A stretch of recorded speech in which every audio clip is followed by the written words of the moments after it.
Tai laba diena visiems. At first I will talk a little bit in Lithuanian, okay? In Lithuanian. So, sveiki visi, tik tai noriu pasakyti, šiandien diskusija vyks anglų kalba ir mes kalbėsim apie, su svečiais iš Norvegijos ir Švedijos, kalbėsim apie kaip ir mytybą, aptarsim mytybos rekomendacijas Šiaurės šalių ir Lietuvos ir, aišku, pakalbėsim apie tai, kaip mes turėtumėm, galbūt kokius duosim patarimus, ką galima būtų pakeisti mūsų mytyboje. Tai, okay, thank you for coming here and it's nice to see you all in this stage and we will talk about, we'll discuss about our future food. And it's a great honor to present our guests, and I will give you a word a little bit later, okay?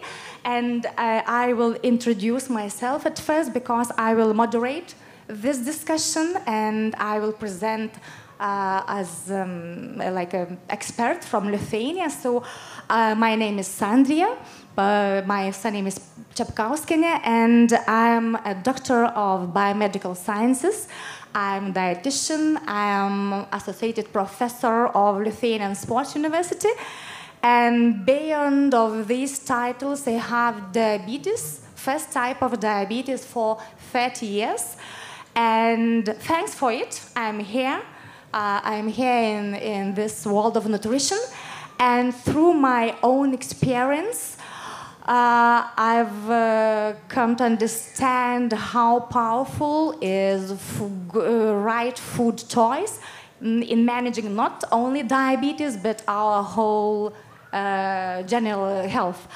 So short, briefly introduction of myself, and now please we hear our guests, Karin from Sweden, Helle from Norway, and I think that, and Andrus from Lithuania, chief, yeah. So please, short, briefly introduction about you. Thank you. Okay, I start. I'm Karin. Hello, I'm Karin Wendin from Sweden. I'm a professor in food science, and I work both in Sweden and Denmark. So I'm a little bit of nationality, which is very nice. I have a background, technical background of food and also in chemistry. So my name is Helle Margrethe Meltzer. I'm Norwegian, a nutritionist. I've worked for many years in the Norwegian Institute of Public Health with mother-child food and diet. I've also been a member of the core group of the new Nordic nutrition recommendations, and so I know the process very well, and I guess that's why I'm here today. So we talked about those recommendations, yeah, today. Okay. Yes. Mm-hmm. So hello, I'm Andrius Kubilius. It's written doctor. Thank you organizers for the title. I'm not, just to make sure. I'm a head chef at restaurant 1918, which is situated in Senatorių Passages in Vilnius, which is a bigger part of BALTIC FOOD Republic company, which also runs a farm near to Ukmergė called Farmer Circle, and we do a lot of things regarding the food and how we eat and the future of the food in Lithuania. Okay, thank you. So I think that now we can start our discussion, and we talked a lot before the discussion yesterday, so we can continue. And my first question is, because we can hear a lot of different statements. What is good food? Because we know that good food is food in general is an important part in our lives. Yeah. It is very important for our health and well-being. It's like a also part of our culture, because we can express ourselves through it and our creativity. So what is your opinion? What is good food? Can we talk a little bit about this? Of course, that's Okay. why we are here. Yeah. So good food is many things. Mm-hmm. And I would say that good food is also tasty food, but it should also be good for your health, for animal welfare, and so on. And that is taking care, for me, that is taking care of what is close to you and also taking care of everything, so not waste too much of the food and still having a good time when you're eating, and also stay healthy. Okay, but you know, when we're talking about good food, people could say, okay, sweets are also very tasty. A good food should be tasty. I mean, you can make all kind of foods tasty. Don't you agree? Almost. Yeah. Well, almost all. Not all the time you can do everything, but most of the time you can do.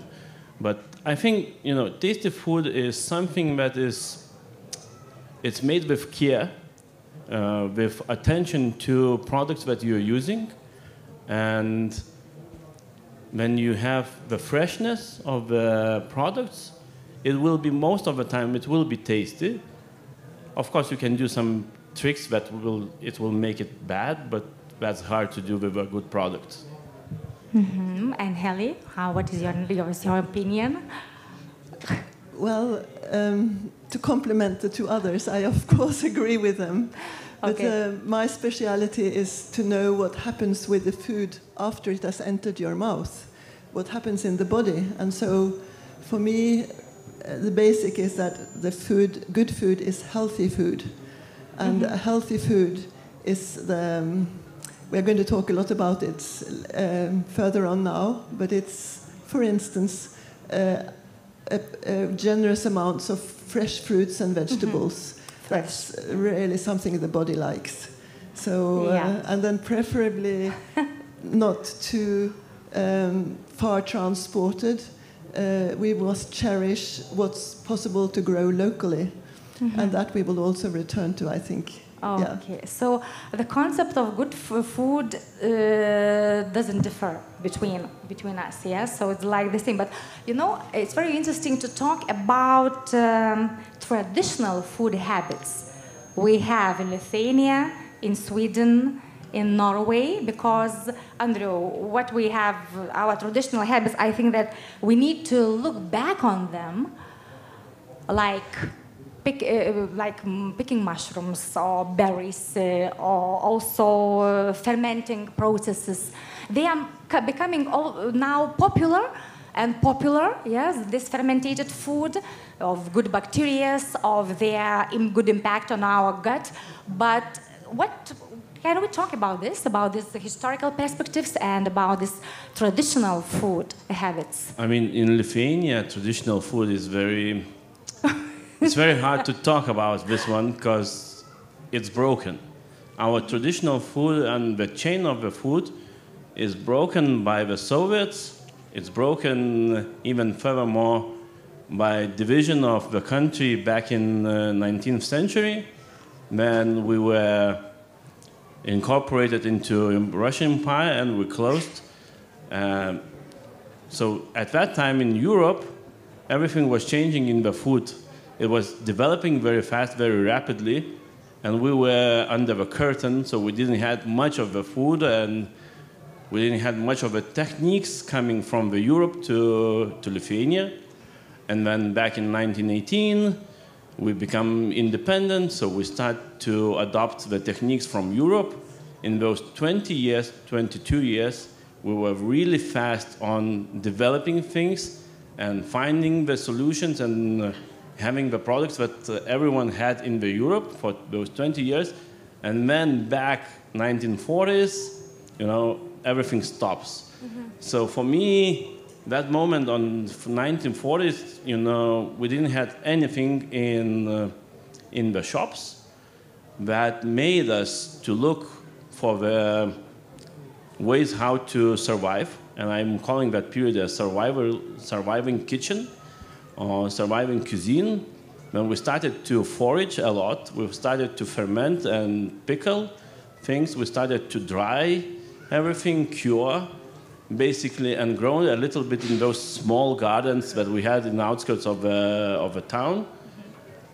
And you know, for me, that is something that we really started to lose in 1990s after independence. We tried to forget it. And then I think in 2007, when the Nordic Cuisine Manifesto came out, they said that we have to think about local ingredients, about local grown things. We have to find the ways of fermenting. Norma started doing the fermentation labs and everything. And I remember, I don't know the years, but Faviken was the restaurant who was very proud about having this winter cellar, which goes underground, that they are keeping the jars and everything for their restaurant. I was thinking, next to my apartment building in Vilnius, we have 2 of those from that period. And then we had this idea that maybe it's not so bad that we had that experience of surviving those 50 shitty years. So it's good, and we can now learn from it and move forward, because there is a lot of things that we took from it. Okay, so now we can talk with about fermentating processes, and they are, I think that not the main, but especially in winter time. For example, I suggest for my clients and for the people that eat vegetables, fermented vegetables, because that is like our grandmothers and did this, and so we are repeating the same. What about you, Helen? In Norway now, it's a really strong wave of learning from the old food traditions and culinary traditions. And I see that you do have a proud heritage here in Lithuania. I mean, you know a lot about fermenting foods, for instance. You have your wonderful dark rye bread. You have all your buckwheat. You have a tradition with a lot of potatoes in your diet, and that's actually fantastic from a nutrition point of view. And don't stop eating potatoes. Yeah, they are good. And don't change it with rice or pasta, because it's from a nutrition point of view. After it's entered your body, potatoes are much better for you. Yeah. So continue that tradition, but not with all the fat. Just, the quantity is very important. And I think then with a dash of meat and a dash of fish, if you can afford it, you're very good on track. With so what I haven't seen in your restaurant menus is actually a wide variety of vegetables. I see the beetroot and I see the potatoes, but where are the celeriac, the pastinak, the carrots, all this stuff that I suppose you could grow perfectly well. Perhaps you have it in your back gardens, but it's not visible in the restaurant menus. Okay, so perhaps in your restaurant. What you can say? Well, we use them, not so much in our restaurants. But what I would like to add, actually, when we talk about fermenting and using the vegetables, I find it the only way to have vegetables in the wintertime. I think it's wrong to have fresh vegetables in wintertime. It's bad. I mean, in terms of taste, a tomato can't taste like tomato in January. Yeah. For me, I agree. It's something that is broken, because we made everything very available in any time we want. We don't wait for the products to come out. And that, I think, is wrong. Can I just add then that your tradition in fermenting is fantastic. Have you tried? Have you tried any fermented food in here? I make it myself in Norway. Okay. We are doing the same, okay. I learned from you in the East. And cabbage, I have made wonderful fermented cabbage, 6 weeks standing there, bubbling, cabbage combined with carrot, and then fermented beetroot with onion and a lot of caraway. It's absolutely delicious. And a little bit of cranberries. And cranberries, okay. and why I want to emphasize this is that this is very good for your body. Yeah. You get all these lactic acid bacteria that your intestines thrive with. It's very good for gut health, and what is good for gut health is good for your body health and brain health. Yeah. Karen, please, now your time. I would also like to say something. Okay. Yeah, but what I think is the difference now. I think it's so good that we now take care of those old techniques, like fermentation, for example. But in research, we learn why do you do it and what comes out of it. Because earlier on, when those techniques developed, you didn't know what happened. You didn't know so much about lactic acid bacteria or whatever happened. So now we are learning to see, oh, it makes this and that and that. And we can make more nutrients available from the food that you ferment for the body to take up. So I think research is taking care of all methods, but also developing them so they can be even better. And so we are standing on the tradition, and we're still taking them one step further. Yeah. Okay. And fermented food, they are popular in Sweden. Fermentation. Yes, it's very popular. The same, yeah. And well, I mean, the sourdough era is really, really. I mean, has been there for so you sort of 20 years, but it's still very popular. And also fermented vegetables are really... So one short conclusion. So eat fermented food, whatever you want. Not in summertime, but in winter time. You should do this every day. Promise me?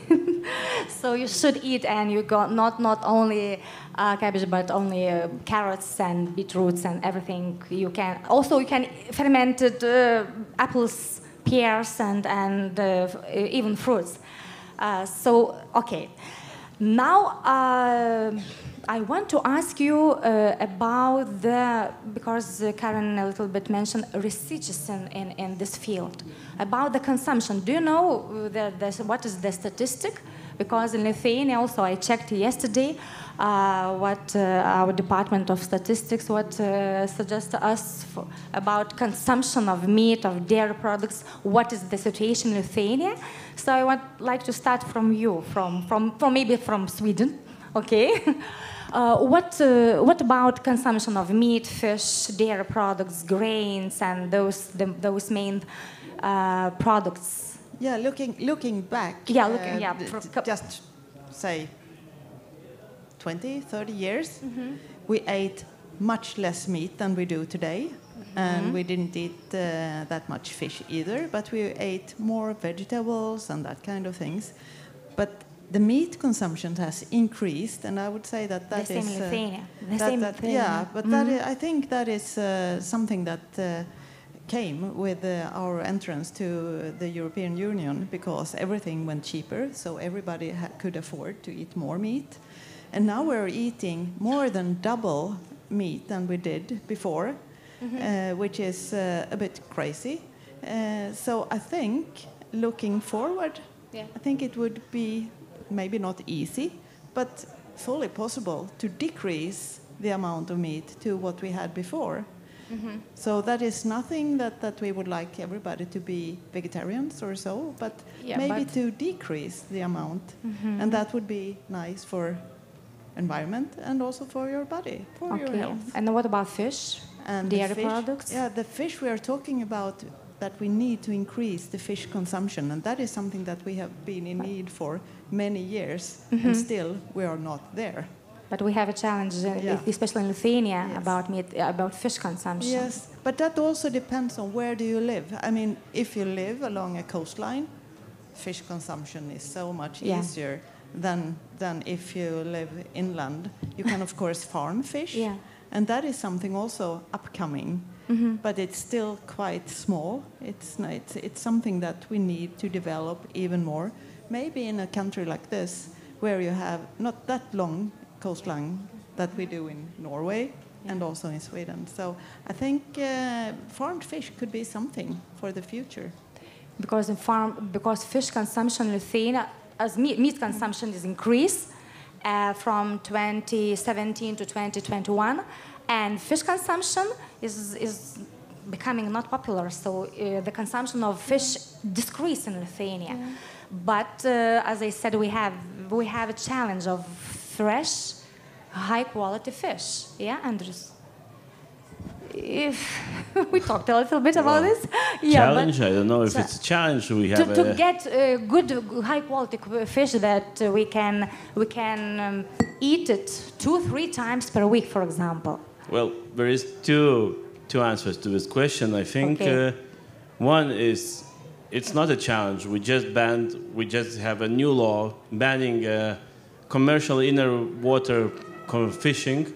So basically, no fresh fish from the lakes and the rivers will be possible in, I think, 2 years. In 2 years? 2 or 3, I don't remember now. Any fresh fish? The only exception is for smelts during the winter time. So those one will stay, but all other fishes from lakes, rivers are banned. So basically, we're staying only with 2 options. Either it's a farmed fish. Mm-hmm. Fish from Baltic Sea, I don't know if it's a good option to consume it. And then everything else is import from other countries. So basically, Danish and Norwegian farmed salmon, we're rocking it. But, okay, Helen, you maybe please your opinion about fish consumption in Norwegian and maybe we can, in Norway, and maybe we can find a solution, what to do here in Lithuania. I don't know. Well, just to give you an idea of the historical picture, we have an extremely long coastline in Norway with all our fjords. So all along the west and northern coast of Norway, it was normal to eat fish every day. They could eat fish 6 out of 7 days a week as a main meal. And that was normal up till the 80s in some of these towns, like Tromsø, I just heard. That was normal because that was easily available. But nowadays, unfortunately, the consumption has declined very much. Mm-hmm. And it's partly because it's become so expensive. It's sad to say that also in our country, with so much fish available, it's very, very expensive. So we are transporting fish on a daily basis. Actually, you get fresher. It's also a matter of internal distribution, but you can get fresher Norwegian fish on the market in Tokyo these days than you get in Oslo, because airplane lines it's so well established, you know, how it's daily flown over half the world. So anyway, we have this mix, 50% wild caught and 50% farmed fish available in our shops. But the least expensive or the cheapest fish is actually, and the freshest fish is the deep frozen fish, which you get in square packages, because much of that square frozen fish is frozen on board immediately after being caught. So it's frozen very, very, very, very fresh. So and that's also perhaps the cheapest. So if you accept that to go for frozen, you get the freshest and better option. Yeah, it's a good option, and I guess you can get frozen, newly caught fish also in Lithuania. Although I don't know the prices here. Okay. So because that is I would say not a big problem, but if about farmed fish, the opinion in Lithuania is not good. And but if we need to consume 2-3 times per week fish, and now we know that that fish is farmed or the quality of it not good, so what to do? What could be a solution? How we can replace it? And maybe one of the decisions could be like plant-based sustainability proteins, maybe. One of these, but also we need from the fish we are getting omega-3. That is essential component of our cells. So that is, I would say, a very, very important issue of. But as you said, also not good news for us that fishing will be banned, in 2 years. Andrew. Yeah. Well, it's good for environment. I mean, we'll have a lot of fish in lakes. We'll be happy people looking into it. What we can do in your restaurant, for example? What solution you will? Well, first of all, I think, and we spoke just before the discussion, first of all, let's teach and learn grandparents how to cook the fish. Grandparents. I mean, in Lithuania, cooking fish is 180 degrees, 20 minutes, flour, sunflower oil. Yeah, they are using. Good luck with eating that. Without any vegetable, a lot of potatoes. Potatoes are good, but heavy sauce on the side. And well, first of all, let's learn how to cook properly the ingredients. Can you explain shortly for us how to prepare fish? I mean, the lower you go with the temperatures, the slower you cook, the better quality of the fish you will get.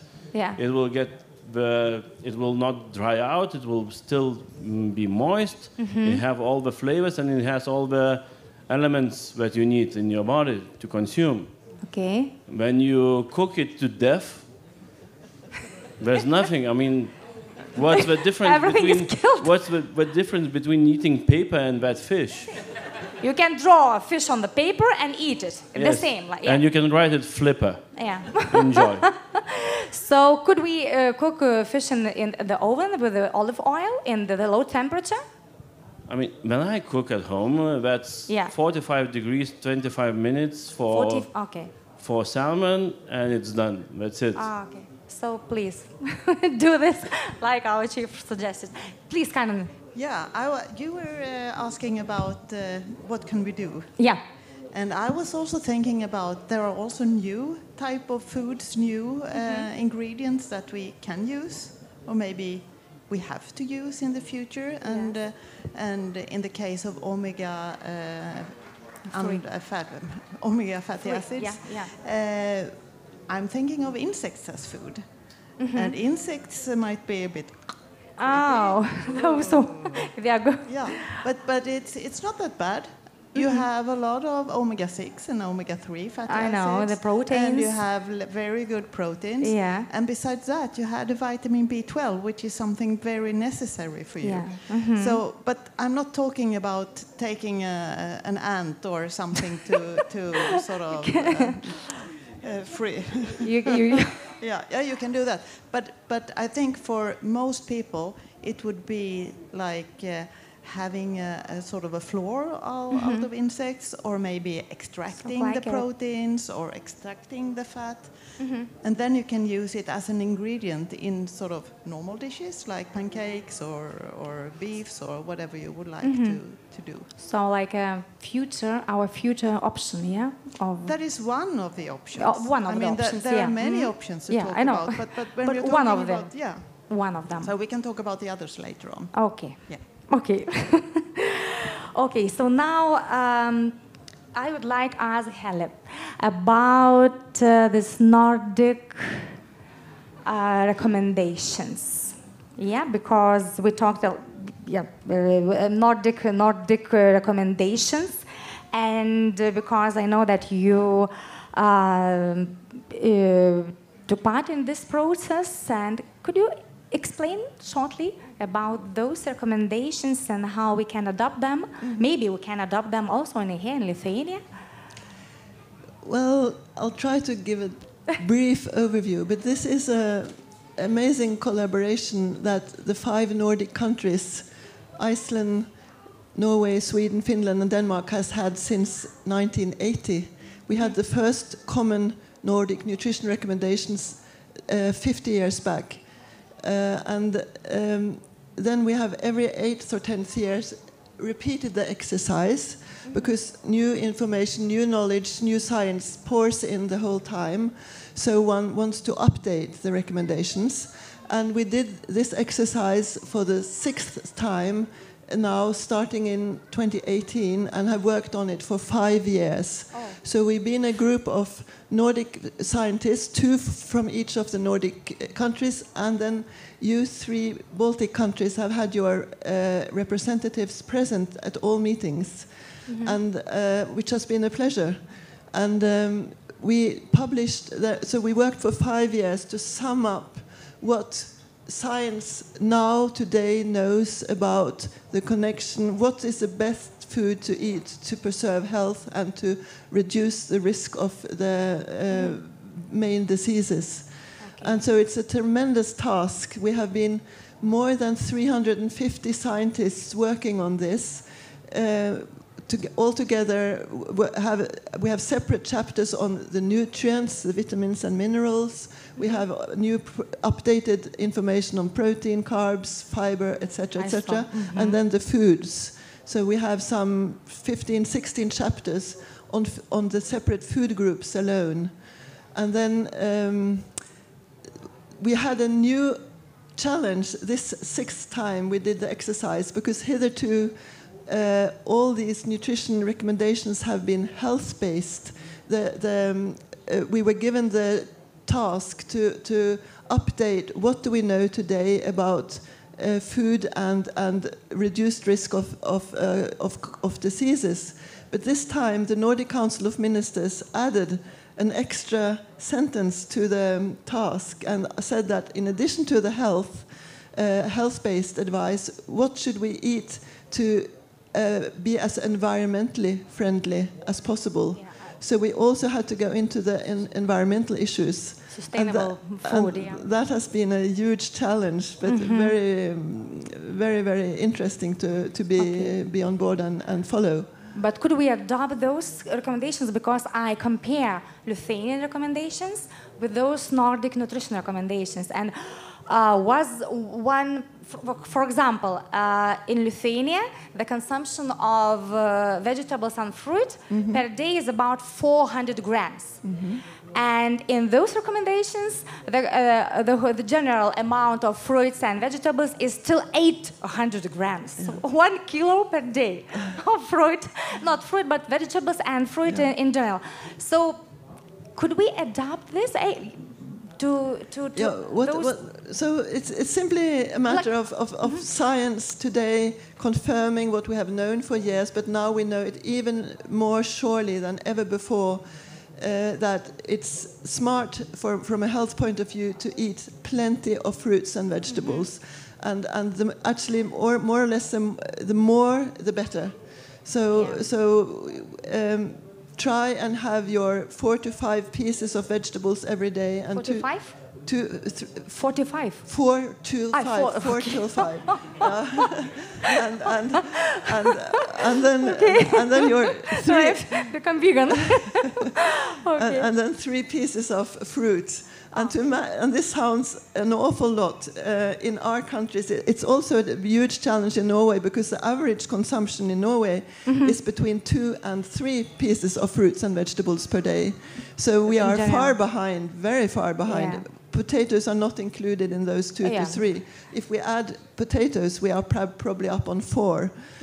But anyway, to manage this amount of fruits and vegetables, you have to start with your breakfast. With the breakfast, You have to have your fruits. Try and get your 2 pieces of fruit for breakfast, including a glass of orange juice, for instance, or some fruit juice, or smoothie, or whatever. As I teach my students and when I'm talking with clients, I'm saying that, okay, half of your plate during lunchtime and of your lunch plate or your dinner plate should be vegetables with olive oil.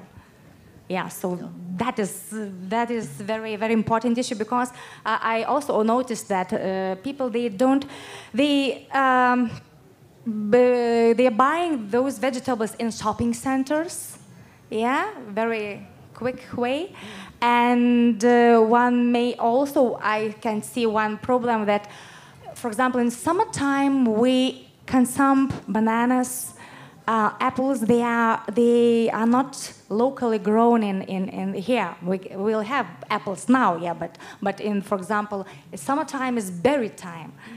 Yeah, and when you use your, for example, for your breakfast, you are eating porridge with banana, with raisins, and that's all. So I'm always talking about this. You should follow season. You should get locally grown those ingredients. Yeah, and that is also very, very good. I would say not big problem, but there is a very important issue. Can I just add that since you mentioned olive oil, that's not very Lithuanian. I know. And you have, on the way here from Vilnius, we passed a lot of fields with canola. So you have oil seeds here, and you can make your canola oil. But you know, flaxseed oil is better for omega-3 amount in them. So it depends on the flaxseed oil. Okay. We had such one. But that we have in Lithuania here. Can you get? But you use that in your food? Flaxseed? No. I mean, we use what it's tasty. Yeah. So, because we get very nice now canola oil in Norway, and we recommend that as equal to olive oil for cooking and for health. We use kind of different oils. Sometimes we use some locals, but it's not the main ones. Still qualities and the taste. No, sunflower oil. Let's forget about that one. I would like that they threw it. We throw it away. We don't use that anymore. But a little bit of olive oil, a little bit of fresh. We have some nice fresh rapeseed oils. If it's fresh. But it's fresh, and it's it's very important. It's very similar to olive oil. Yeah. So that can be a suggestion. What about ghee butter? What is your opinion about ghee butter? Because it's very popular. Bad? I mean, butter in my kitchen is used heavily. Okay. My staff knows that butter is must in the kitchen. Okay, thank you. And about those recommendations, because I would like to talk a little bit more, because I liked also these recommendations about meat consumption. 350 grams per week. Yeah? So if you say so in Lithuania, I don't know, but they consume about there are people that consume 500 grams per day. So just to make it clear to everyone, it was a recommendation for red meat. And red meat means pork and sheep and cow meat. It's those three that goes into the group of red meat. And most of we are not too different in the Nordics and Baltics. We are around double in intake on average in our countries. And I know you are very high on pork. And in Norway, it's also mostly pork, but in addition comes the white meat from poultry. So we should replace red meat to white meat. And so the main reason for 350 grams as a roof, the maximum, that was a health argument. That we look at we summed up the scientific literature, and it's very obvious that there is a connection between red meat intake and the risk of not only cancer of the intestines, colon cancer, but also coronary heart disease and several other of those most common diseases. So it was the 350 was health-based, and then we have an additional sentence saying preferably reduce even further down, and that those extra words is for our environmental reasons. That we can't run away from the fact that red meat production is the most resource requiring production of food we have wherever in the world we are, both from a fodder point of view and also from a climatic point of view. It just surpasses all other food groups when it comes to environment and climate. So red meat only 1-2 times per month, I think. Yeah, it no, could be like that. You actually no. We have to think differently. 350 grams can actually give you 3 meals, 3 dinners with meat. If you use it more as a not as a big lump of steak, but more like, as an addition. Just think amount. Just reduce it. Has it as a sprinkle over your potato or over your pasta, whatever. You don't need to have a steak every day. I know. You can have it just as a smaller part of your meal, and then you can have it three times a week. Mm-hmm. Okay. Maybe Karin, do you want to add something? Oh, what about your meat consumption habits, please? My personal? Yeah, of course. How do you look? How do I look? Very good. Thank you. And okay, so this question is locked, yeah. Okay, so Karin, maybe you do want to add something to about meat consumption. Okay, can I ask you about your personal meat consumption? I'm quite vegetarian. Yeah. Well, not full, but I eat a lot of vegetables. Veggies, yeah. Yes, but I think that's because I'm in the area, and I have learned since I was quite small. Okay. So I really love vegetables. So you're follow over there with those recommendations, so I hold them very much. Okay. But I can agree that it's quite hard because meat, I think it's quite a cultural thing, that it has been a very, very, upper class thing to be able to eat a lot of meat, and it was very, looked upon like it's very good to eat meat because I'm wealthy enough to eat meat.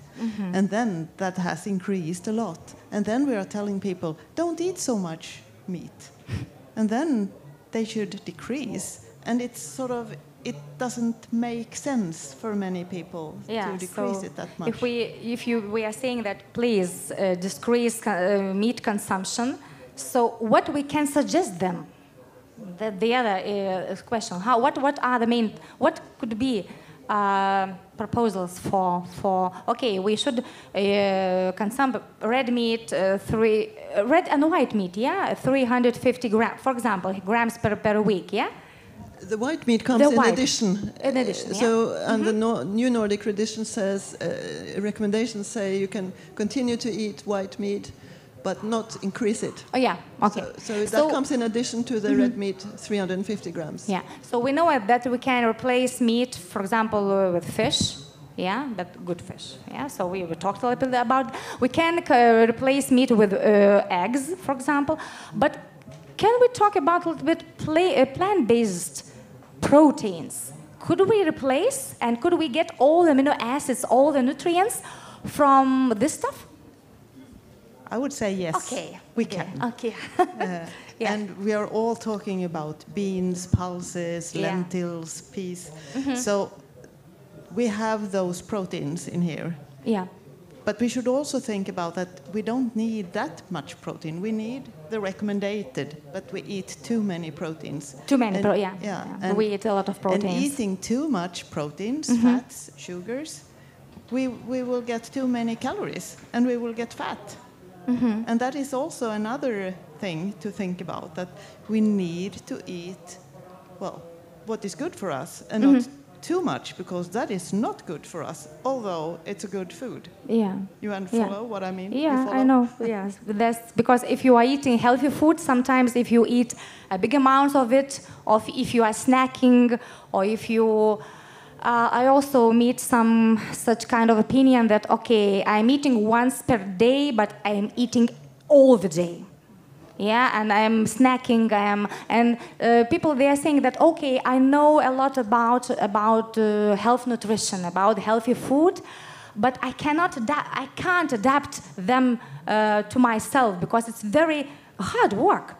And sometimes people, they thinking, okay, I'm changing meat to pulses or to lentils or chickpeas they are using, but those plant proteins also have carbohydrates.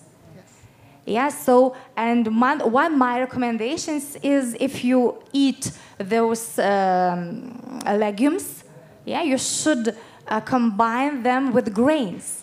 Then you will get all the amino acids your body needs. And then you can replace meat. But if you eat only lentils, chickpeas, and so also it will be like a deficiency of amino acids. So very important to know what you are eating, how you prepare it, Yeah, and that's also an important issue. Yeah. But you don't need to think about complementing amino acids if you add a dash of cheese on top, or of course, a little bit of nuts. But you know, sometimes people, they are skipping. They are I don't know, but sometimes they are eating only few products. For example, there is also very maybe problematic situation than when people decided not to eat meat, and they only eat, for example, bread, 1 tomato per day, and a little bit cheese maybe. So also we need to educate, for example, if we are talking about plant-based diet, we need to educate people what to eat, how to eat, and what products you need, and variety of products, very important. I think, I mean, most people know what they should eat to be healthy. No. So that is not the problem. It's to do it. And they are not doing this. How should we do it? But looking back, so to say that we are looking back 50 years, we ate quite differently from what we're doing today. Yeah. Looking back 100 years, completely different. I think we wouldn't like that food at all today. So thinking a little bit more long-term forward, I think it's possible to change. But for now, and with these climate changes and everything, we need to speed it up a little bit. And I think that we need to have some help from the government to sort of nudge us into more healthy eating habits for ourselves and for the planet. And that is not eat too much, but eat quite healthy. Healthy food. Yeah, and wise. Okay, Andrew, I want to ask you about your restaurant menu. Do you have enough plant-based choices? Well, we don't have Options, choices. sorry. We don't options. have choices in the Options. menu. We have a tasting menu, which is 10 courses, okay. out of which 2 are meat, and all the rest is more or less vegetables. Okay. So, and then few desserts too. Okay. But if I am, for example, vegetarian, so I don't eat meat, fish, could you replace me? If We adapt to that. That's not a problem or a challenge for us. We love cooking for vegetarians. Okay. Because that's sometimes we thought, like in the beginning it was a challenge, when what to do. So let's give them a side dish, some potatoes, and sprinkle some dill. And very often good luck and enjoy. But then we find a way on how to do it tasty. How to make cabbages with some thyme tea, adding a little bit of onions, sprinkling with some hazelnuts on top, adding few oils. And that's the way how you should do it when you speak about plant-based. Of course, if you want, you can add a little bit of bacon on top. Okay, so we will come to your restaurant and we will try. Okay, Helen, please. I would like to challenge everyone here. It's not about an issue of going from a meat-based diet to a vegetarian diet from 1 week to the next. Just a small step would be to have legumes, beans or peas 1 day a week. And just make, for instance, Thursdays to your bean day or to your pea day. You grow masses of peas and peas in here in Lithuania. Why not just start simple with a delicious pea soup followed by pancakes? Then you have a vegetarian meal which is super healthy and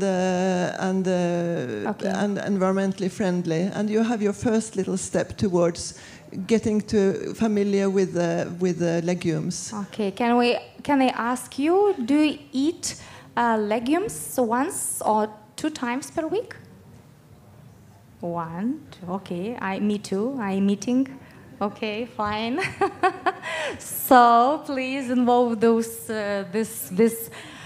sustainable protein, to your diet, and you can mix them with grains, and then you can replace meat if you want for your lunch, for example. But and they are very tasty, and you don't feel hungry at all when you are eating those pulses or lentils or chickpeas. Okay, so it was my second question, that what we can do, for example, there are a lot of young people, what we can recommend, one action, for example, that they could adapt to their eating habits and, for example, start tomorrow to do something. So one action is to involve these legumes to their nutrition. Yeah. Mm-hmm. Okay, please. So I already suggested the pea soup followed by pancakes. That's a very, very good start. Okay, Karen, please. I'm actually thinking of two things. Okay. Can I have two? Yeah, you can do. You can do this. Yeah, please. The first thing is don't eat too much. Okay. So that's the first thing. The second thing is take care of your waste. Don't waste your food. So if you have leftovers, well, take care of them. Put them in the freezer or use them the next day or whatever. Take care of the food waste. So don't throw things. Yeah, thank you. Andrew, please, what is your my recommendation would be learn cooking and try new things. Okay, what about cooking? Sorry, I interrupt you. What kind of cooking you suggest? Because there are a lot of methods. There's a lot of ways of how to cook. But there is so many ways. The best, one of the best. Go Japan. Go Japanese way of cooking. I mean, that's the most, I would say, the most healthy way of eating things is Japanese cuisine. Can you explain a little bit shortly? Raw products, raw ingredients, lots of fermentation, lots of taste. There's amazing cuisine. So if you want, it's not just sushi, which is rice and fish. There's a lot of things in Japan going on. If you want a healthy way of eating, Japan is one to look for. So we need now go to Google and write Japan cuisine, YouTube, TikTok, traditions. Not even tradition. I mean, just Japanese cooking. Buy books, go YouTube channels, find the ingredients, and cook it the way they do. Okay, but we can adapt them all. We can adapt. Okay, we trust you. I think easily. I mean, in the country you can find all the products you need, and then it's just a matter of the technique you use for it. Okay.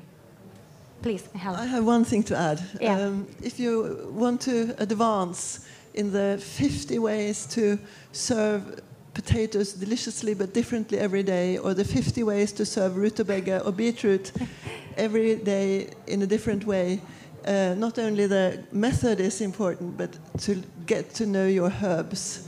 And really become familiar with the use of herbs. You have your locally grown herbs. You have caraway, you have cumin, you have thyme. Melissa, the secret to a varied potato or rutabaga or beetroot diet is to be very familiar with the herbs. Okay, then you get a long way around. Okay, fine. And from my side, I would say that play with colors. So at least at winter time, 3 colors in your plate. In summertime, 5 colors in your plate should be. So vegetables, berries, fruits.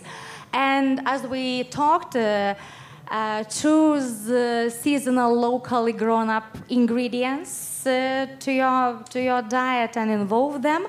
And I would say sometimes it could be like that I'm eating dinner with friends and I'm eating too much. Yeah, what to do? So please do the compensation. 5,000 steps after it. Okay? If you eat some sweet, it could be like that. And I'm going with my friends for coffee, then some cake maybe, yeah? Okay, I'm eating this, and for us, for ladies, it's like a lot of thoughts that, oh my God, I ate this cake and so on. So please do the compensation. 5,000 steps with your friends or alone, and then you feel better. Yeah. So I will recommend such kind of. So and it's very important because now we are going. Yes, few minutes left to the end of our discussion. So in closing this discussion about the food, future food, as Karen also proposed us, we talked about concept that we have explored this essence of good food, I hope, and this plant diet idea, and you know that good food is colorful, nutrition food, fresh food, and it gives you power on your and like a fuel for your body. And you know, if you are diving in plant-based meal, for example, or only added more veggies to your plate, to your lunch or dinner plate, is like a small step, and they are counts, and then those small changes, they will lead you to the long-term benefits, and not only for your health, but also for our planet. Yeah. So when you enjoying this. When you're enjoying your meals, so keep in mind of the power of your choice. So I would like to, I'm now like talking like final my speech, but you know, if I would wish you to continue this journey towards healthy and sustainable food, and so I think that we have had a lot of good and important and useful information here. And thank you for the discussion. Thank you for your recommendations. And maybe do you have questions for our guests? Please. Okay. So for Helle or for Karen or for Andres? Hi, hello. Thank you for the discussion. My name is Migle. I don't mind which one of you answers, just whoever feels like it. I have a couple of questions. I actually have a lot of questions, but I will ask a couple of them. So one of them would be, since this is a discussion about the future of food, and one of you already mentioned that we're probably going to eat insects in the future. Some of us already do, which is a very nice source of proteins. But another thing that it keeps on being mentioned in the media is lab-grown meat, which is, of course, a huge topic that everyone's talking about right now. So my first question would just be, do you have or do you know of any research being done about this, whether it is safe or tasty, or if you would recommend that? So that's the first question. And the second question would be, you also mentioned that it's a good way to start your morning with a glass of orange juice. But you also mentioned sustainability. So oranges don't grow in the Nordic region, right? We have different alternatives. Many of us, we eat avocados or any kinds of vegetables actually that don't grow in our region. So you also mentioned that we have to eat seasonal foods and everything, but is it possible to eat seasonal foods and still stay nutritious, bearing in mind the environmental impacts, so bearing in mind that nothing grows in the winter, let's say, so what's left for you is meat, right? So I guess my question would be, is it possible to stay within your regional produce and still be nutritious? So thank you for your answers. Okay, I take the first question and then I pass the microphone on. And that was about cultivated meat. And there is research ongoing on cultivating meat. For the moment, as far as I know, is that it's quite slow and quite expensive as it is right now. So it's nothing that is sort of being launched at the moment. Rather, the big thing about making sort of plant-based meat is that you use pulses or lentils, and you use an extrusion method to sort of make first the dough out of the beans, and then you put them through an extrusion machine, and that is like putting them under high pressure, and you can have some fibers that are quite similar to meat. So that is what is coming next, I would say, and they are called plant-based meats analogs. And about orange juice. And then when it comes to your second, I shouldn't have said orange juice. I should have said apple juice. Yeah. And then is it possible to eat seasonal? Well, you have to compliment me, but I have a feeling you have as many blueberries out in your woods as we have in Norway. In Norway, you could get your 2 or 3 fruits a day from wild berries alone if they were picked. So it's this matter of taking the time to pick and then preserve them. And you could have berries and apples, many other berries as well. You have wild here that you could have through the winter. And then, of course, technology is developing so that you can have the apple can be as fresh in the spring, even if it's been harvested in July or August or September. The non-oxygen storage ways that technology allows us today can keep our seasonal fruits and vegetables much longer beyond the season than was possible earlier.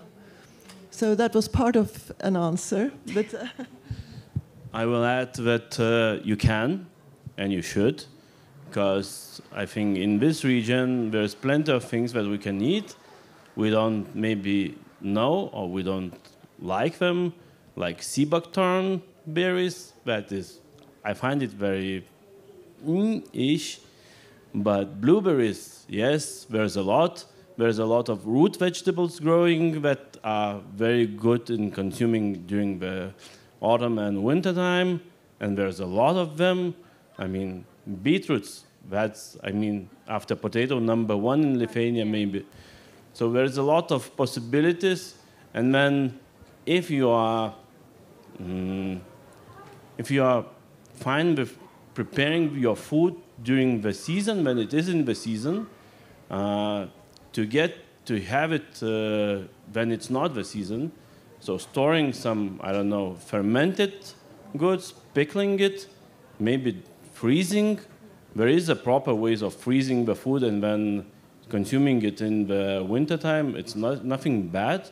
Drying out, drying in the frost things. So there's plenty of ways how to get everything you want during the wintertime. And it's plenty of things, really plenty. So thank you. Thank you for your attention. And thank you for being here. And thank you for our guests.